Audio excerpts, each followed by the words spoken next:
перш ніж говорити про відповідальність за військові злочини, а давайте ми взагалі встановимо правовий статус подій, які там відбувалися. А давайте ми хоча б нарешті визнаємо їх війною, причому війною не зараз, а війною з першого дня, з березня 2014 року, постфактум, і вже тоді через цю призму перекваліфікуємо всі події, які там відбувалися, переглянемо всі ці судові справи, які вже до цього розглянуті судами і викликають насправді дуже багато питань з приводу того, чи дійсно це було правосуддя, чи дійсно були дотримані і процесуальні норми, і, власне, принципи справедливості базової.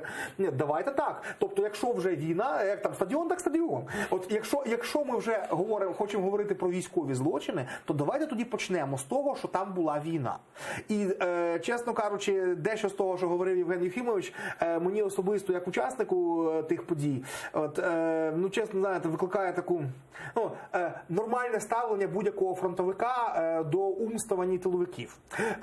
Коли я чую, наприклад, про відповідальність за руйнування там будинків і тому подібне, перепрошую, люди, просто один раз побувайте на війні, і ви зрозумієте, що це не є цілеспрямована дія, що ніхто там, навіть, до речі, наші опоненти, навіть росіяни, ніхто не знищував майно цивільних спеціально, а просто, вибачте, коли дві армії знищують одне одної, то цивільні особи і об'єкти, які потрапляють між ними, знаєте, мають властивість бути зруйнованими. Це війна називається.